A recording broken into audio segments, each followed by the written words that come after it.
Hello, beauties, and welcome back to Aesthetic Chat with Kiki. As you know, I'm your host, Kiana Gamble, and I'm so excited to bring on this next guest. We have Marty Raymond here. She has been in the industry for 20 plus years. She is just a hub of knowledge, and I just absolutely love training with her, and I love all the things that she has to say about the aesthetic industry. So you guys are in for a treat for this one. Enjoy. Welcome, Marty, to the podcast. I'm so excited to have you on. It's actually awesome that I was able to train with you twice in person. Most of the people that I, interview and record, I've actually never met in person. So it's kind of cool that now you're the first person I've actually met prior to recording.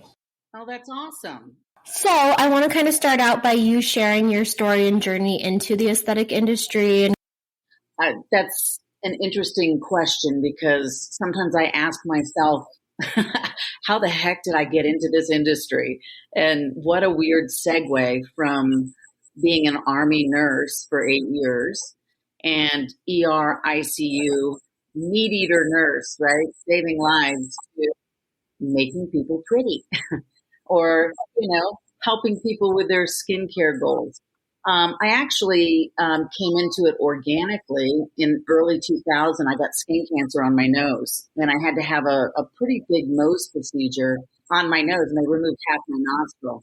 So after they were done, of course, it was military medicine. They left a big hole in my face. So how am I going to get this fixed? So I did a little research and found a clinic in San Diego that did some laser stuff and some like cosmetic type of dermatology. And I went to them, and it was actually a nurse that did a lot of the laser stuff. So the lasers run jet ventilators, ECMO machines, and, all kinds of different things in the ER and also in the ICU and NICU. I was interested in that. And I said, how can I take my medical knowledge and yet put it into something that is happy? Helping them with their skin, or the laser was the bread and butter of all medical spas back then. And that's where I focused all of my attention. It wasn't until probably 2006 that injectables were more the forefront or they were coming down the pipe. We had Zyplast, Zyderm, some of the collagen injectables, and I was scared to death of them. I was like, I just don't know that much about them. I knew about Botox because we had done some studies on torticollis and cerebral palsy contractures way back. So I was more familiar with that. So I wasn't afraid of the Botox, but I was definitely afraid of the fillers and what that looked like. So I kind of talked people out of getting treatments other than laser treatments because I was more comfortable with those. So as I evolved and as the products evolved, I started realizing that function under the good, better, best.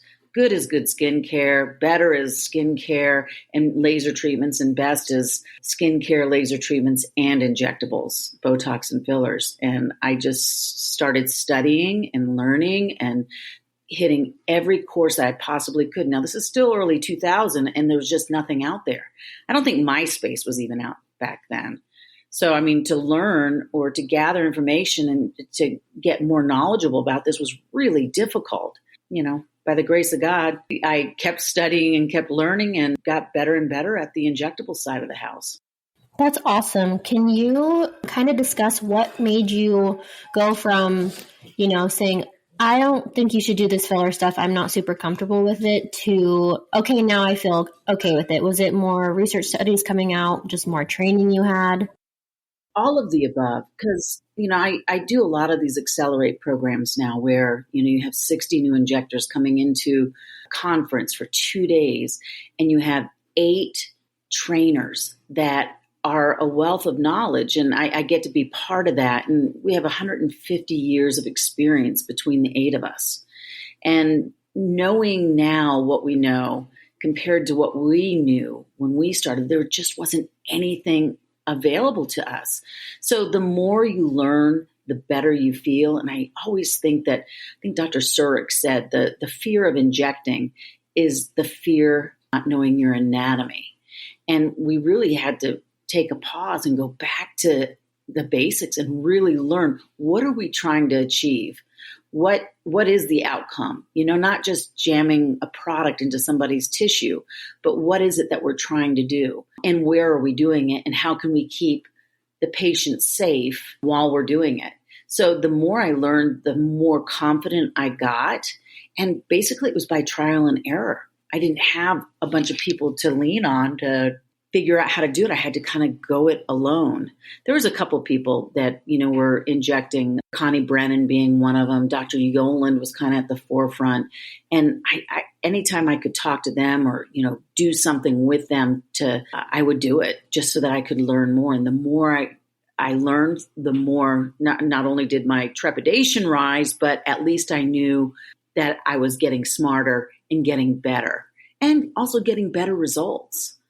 That's amazing. That's crazy to think that between all of you injectors doing that program with AMI, it's 150 years of experience between all of you. That's amazing. And we all laugh because we were like, we wish we had a program like this when we were starting. I went to a 2-week course in San Francisco. I think it was called the Aesthetic Injectors Program or something. And basically they taught you everything you needed to know about Botox, about the few fillers that were out, all your lasers, all your skin care, all your chemical peels. And I got back to my office that I just opened, and I went, I don't know what I'm doing. I have no idea what I'm doing with all this. So it took me probably 10 years to get to where these girls are after 2 days with us. That's amazing. It sounds like lots of trial and error. So currently, are you still owning a practice, or are you only on that training side of things? My daughter has a practice here in Fort Collins called Symmetry Aesthetics, and I practice with her. It is her practice, though. I made it very clear that I sold my practice in 2016 and finally closed on it in 2021. And I told her I have no interest in owning and operating another practice, but I will be your worker bee. I love that. I do have a quick question because you said that being a business owner in the aesthetic field, were you super supportive and like, yes, go and do this? Or were you like, are you sure? Well, as you may or may not know, medical professionals aren't necessarily known for their business acumen. I didn't know what a profit loss statement was. I didn't know what a balance sheet was. I had no idea what a business plan was. That's just not in the medical arena. I didn't learn that in nursing school. So I was terrified of what I didn't know as far as like, how do you start a business? How do you run a business? And I really had to lean on some really smart people to help me get started. And those people were supported. My family thought I was nuts because they're like, you're going to do what? I'm going to do this. And they're like, okay. But again, you can learn and you can count on really smart people to help you. I think that so much has changed in the last 20 years of my injecting journey. And that when I first started, I couldn't get any information from anybody. Nobody would really share, how they did it, or because mostly it was run by plastic surgeons and dermatologists. They had small medical spas within their practices, and they just weren't very forthcoming with sharing information, and I hear this still from a lot of medical professionals. They say, how do you get into it? Because I can't get a job without experience, but I can't get experience without a job. 100%.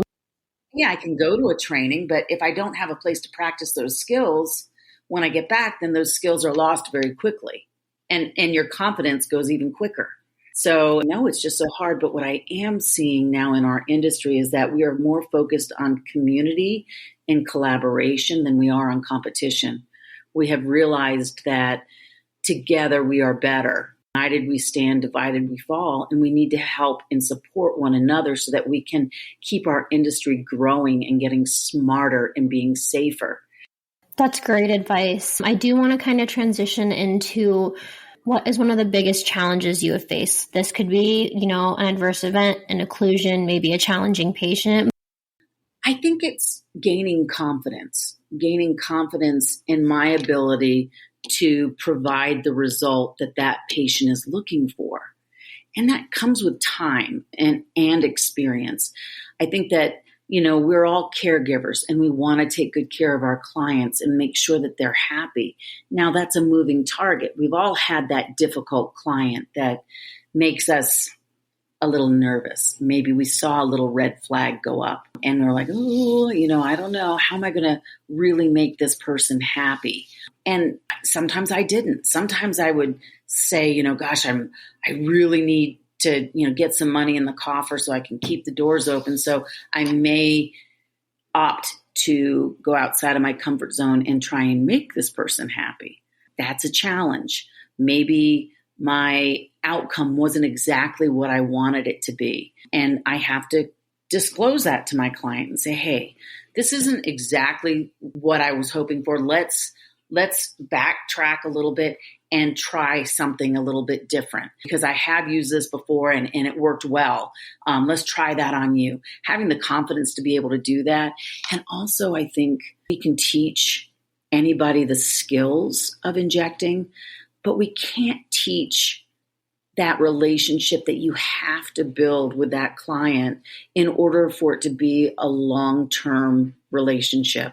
I don't like the one and dones. I like the people who climb aboard my train for the journey. And some of my clients have been with me for 20 years. And that was one of the biggest challenges, is to get the confidence to know that I can develop that relationship, a healthy relationship with great boundaries, a quid pro quo philosophy of I'm here for you, you're here for me, we're going to take this train together and we're going to spend the next 20 years, taking care of you.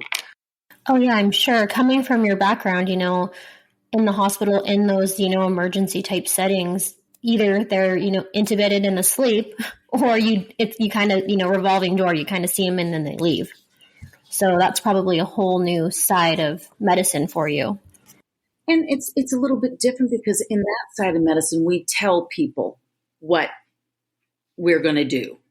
We tell them we're going to start a heparin drip. We tell them, this is where you need to go to follow up.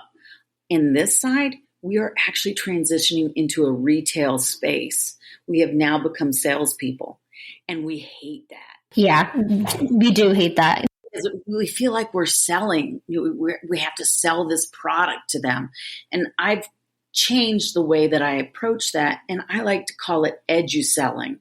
So I like to educate the person on, this is what you identified as being an issue that you do not like. Maybe it's a nasolabial fold. Maybe it's a wrinkle. Maybe it's an unwanted hair.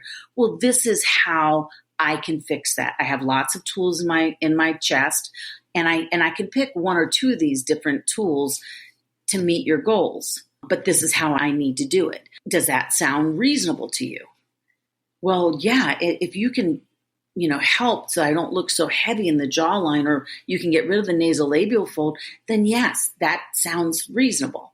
And then we move from there. And I have lots of pictures that I use in consultation to show them this is a similar situation that a person doesn't like their nasolabial fold, and this is how I corrected it. Does that look good? Does that look natural? Is that what you're looking for? Sometimes maybe it's just they're just looking for a face cream, or, better quality skin. If that's the case, then great. At least they know all of their options. Edu-selling, I love that. I think that for me as well, just because I felt like, I don't know, I didn't get into the business of medicine or medicine in general to sell people on something. So I was like, I'm just going to guide my consultations and education and maybe why they need that. Right. Well, the problems that they show us on their face, whether it's a line, it's a crease, it's a sag, it's a jowliness, it's a thinness, or, I don't have lips, all of those things are what bothers them. And if we show them and teach them about our products and the rheology of our products and what, they are meant to do. Oh, by the way, I wouldn't put anything into your face that's not in mine, my mother's, my sister's, my friends. I use these products. I have an intimate knowledge of these products and how they have helped me maintain a refreshed or well-rested look. I'm not trying to look weird. I don't want over-optimized, features on my face, huge cheeks, huge lips. I don't want that. I want to look natural, and I want to look happy. I don't want to look tired, angry, sad. By utilizing the products and then not overutilizing the products, they can look at me and go, gosh, you're a 60-year-old lady and you don't look like it. You look natural. In educating people that not only are these products safe and effective, but I use them. They're in my face. I wouldn't put anything in your face that's not in mine. And they go, oh, okay. That makes me feel so much better. You know, isn't Botox like a toxin? It's actually a neuromodulator. Let's talk about how it works. You know, that type of rhetoric. And it takes a while to develop that rhetoric. Yes, I love that. You do look amazing. I'm fighting the fight, girl. Fighting the fight. No, you look great. So, you did touch on the fact that building that relationship within that consultation is huge, getting them to basically commit to that journey. It's not a destination. It's not a one and done. What is your best advice for that consultation / building that relationship with clients that first walk in your door? You got to be able to read the person. And I always say there's about 6 or 7 different types of personalities. They just come in different wrappers. And as you meet with people and kind of recognize, what personality they are, I kind of have a different, rhetoric for each one of them. Maybe it's somebody that's terrified, right? They're just afraid of everything, I usually start, look, we don't have to do anything, but I'm so glad that you are here so that I can tell you what is available to you. And I will share my journey with you. Maybe it's that person who's had a lot of stuff done and was like, well, they just do this, and this on me. I've never had more than 12 units of Botox before. So, that's what I want. I want 12 units all over my face and I want it to be perfect. I'm like, okay, so let me talk to you about the studies that we've done, and why 12 units is not a realistic amount. And if it was, why did you leave that practice? If you were getting 12 units and you were getting great results with 12 units, then why are you going to come to me? Why are you here? Especially after I go through the studies that we have done through Allergan with the look of 3, which is 64 units, which is the FDA approved amount for the 3 areas. They work together. All of those muscles are interdigitated. And we have found that you actually look more normal, more natural when we treat all 3 areas. And if we treat it completely, then you're going to have to get Botox 3 times a year. Does that sound good? Or are you getting 12 units once a month? It's kind of like filling up your gas tank. Your car will run on a quarter tank, but you're not going to get as far. If I fill that tank up completely, you're going to get a whole lot more mileage out of it. Or the person that are like, well, I just don't really know what I need. I look in the mirror and I just look sad.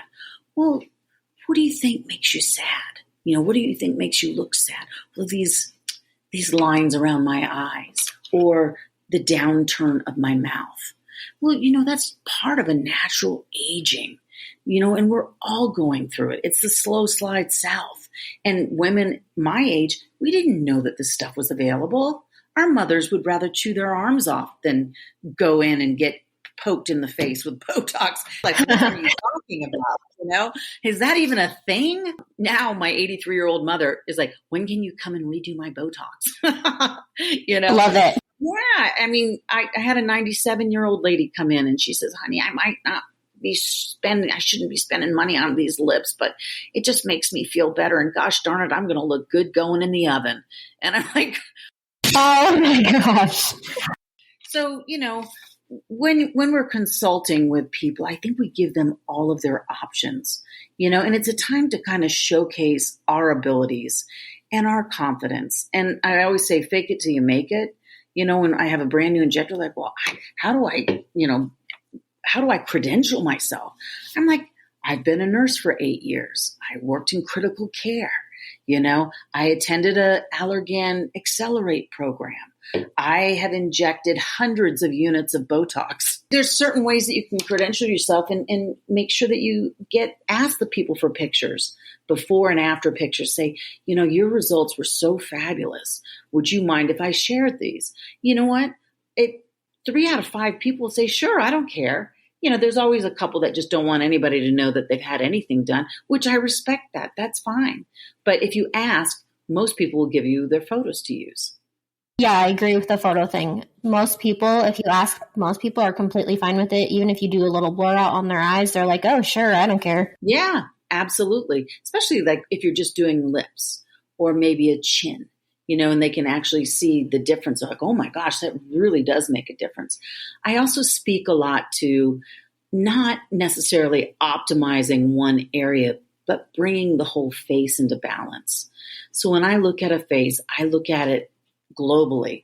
If they have large eyes, do they have a high forehead? Is their nose super strong? Is their chin super strong? Do they have really recessed piriform aperture? Do they have maxillary protruding in their lower jaw? Are there areas where maybe the submalar hollow is a little bit too concave? I look at it and I'm like, you've already had your lips done. And I see that when I drop a Ricker line from the tip of your nose to your chin, your lips are literally smushed up against that line when there should be about 4 millimeters from the upper lip to that line and 2 millimeters from the lower.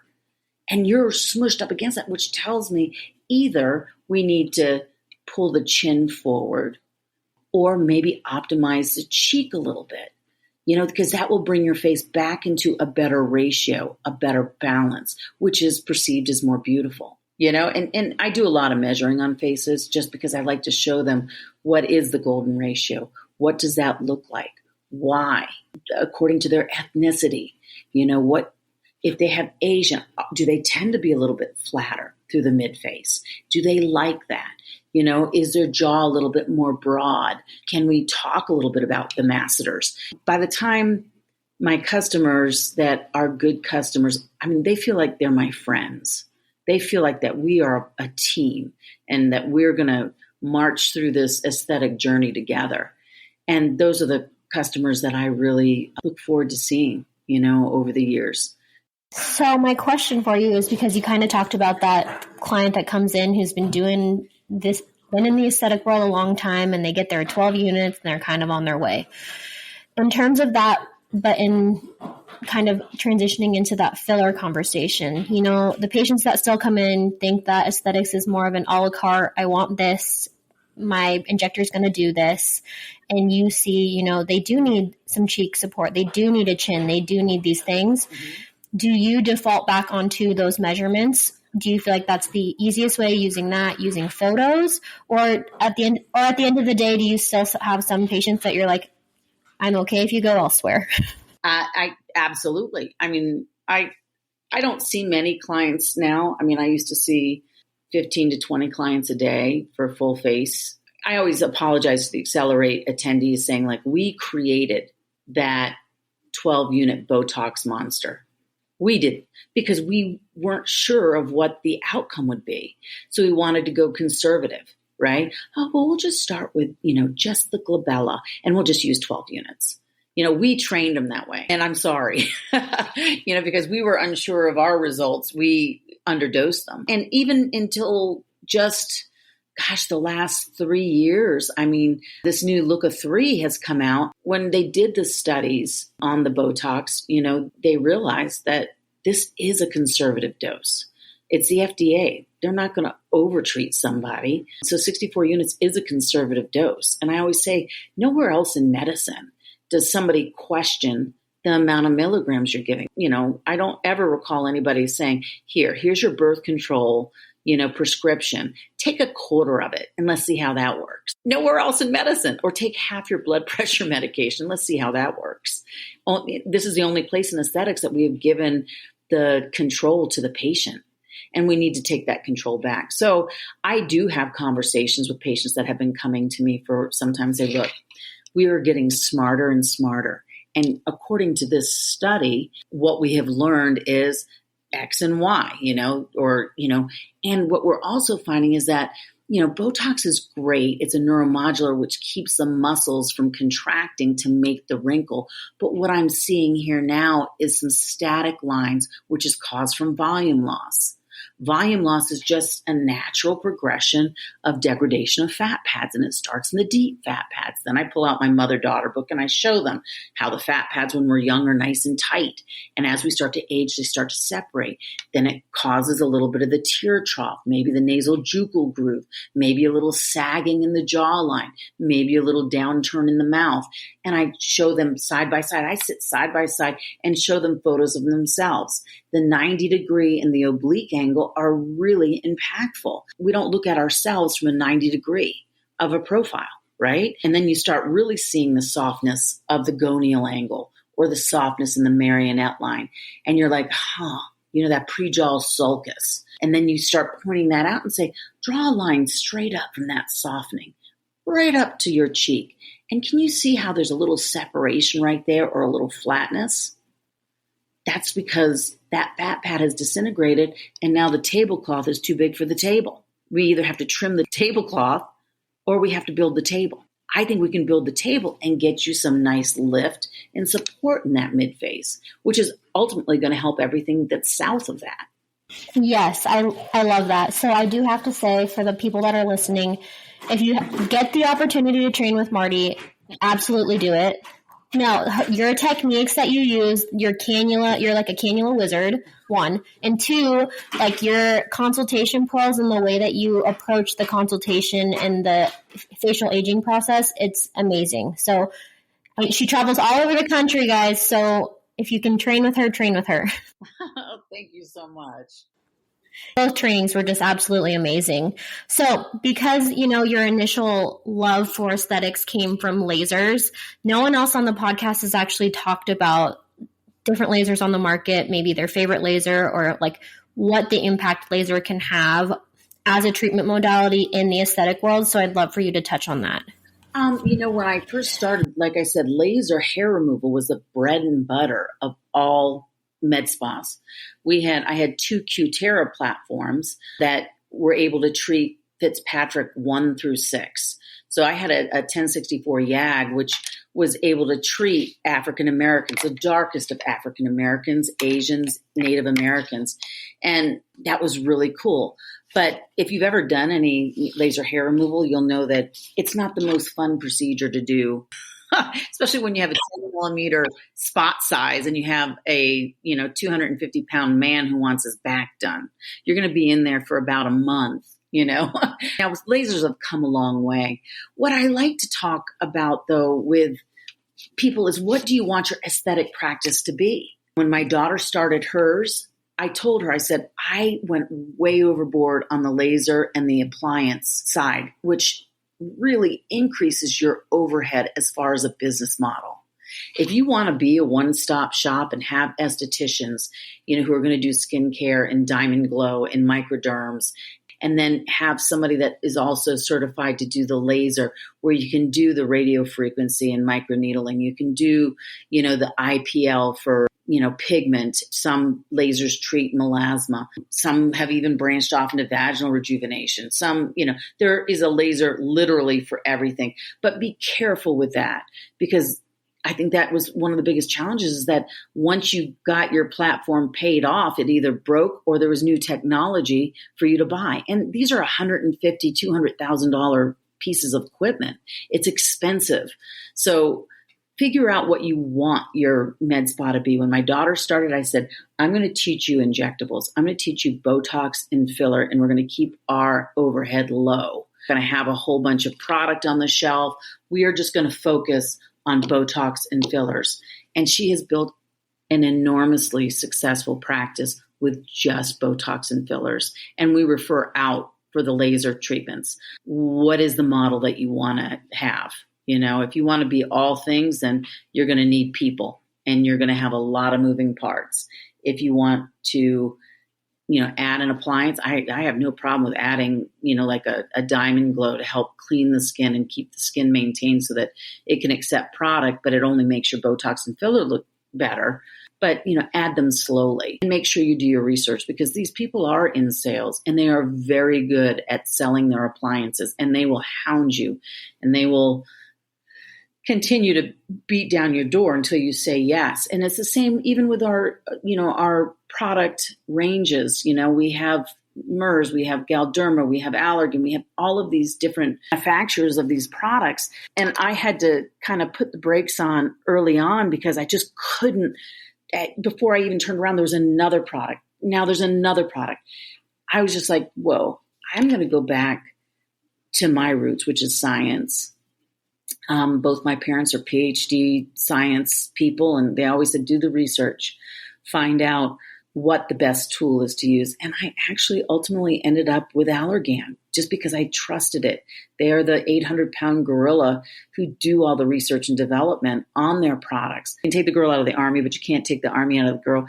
We call it KISS principle. Keep it simple, stupid,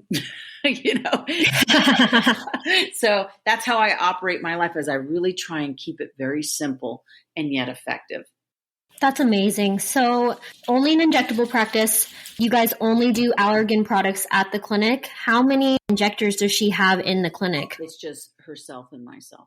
I love it. A little mom-daughter duo. That's right. That's right. And it doesn't take a lot of customers to build a successful practice. It really doesn't. I think that this is another kind of pearl, to tell you the truth, Kiana, is just when you have a customer that has walked in your door, they're looking for an experience. The statistic came out just recently that we lose 50% of our naive Botox clients. They come in for the first time, they get their Botox, they never come back. That was shocking. That's insane. 50% is a lot. That's nationwide. And we had to ask ourselves why. Why did they not come back? Well, number one, we probably didn't book them to come back. We didn't book them for their 2-week follow-up. After their first Botox, it is imperative that we get before and after pictures. And if we didn't, shame on us, because that kind of indicates that we really don't care what the result was. So that's one, we didn't follow up with them. Number two, maybe they didn't really like the result or understand the result, or maybe they got a party brow on one side, but were too embarrassed to ask us about it. If we had followed up on it, we would have been able to identify that and say, oh, you got a party going on the right. Let's fix that. That happens sometimes when we miss some of the frontalis, fibers that extend past that temporal fusion line. So let me fix that. And that's on me. Or they just didn't connect with you. They didn't have a good experience. You didn't roll out the red carpet and make them feel welcome. We have pulled out all the stops to make it a very boutique type experience. When you come in, it's just one person. It's just myself or my daughter. We do all of your pictures. We get your hair pulled back. You wash your face. You do a mouthwash. We do pictures on everybody every single time. You sit in a beautiful chair with a weighted blanket. You have a little vibration tool that helps calm you. We have lavender infused air that comes, it just smells good. It feels good. You're warm. You've got a little weight on you.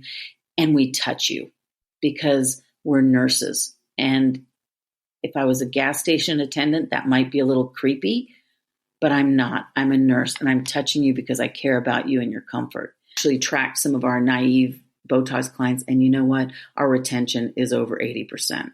That's very impressive. That's amazing. And it sounds very lush. Like your boutique experience sounds great. Lavender infused air. I love it. Yeah. And, music playing. It's just all of the things. How can we delight your senses? We want to be Nordstrom's.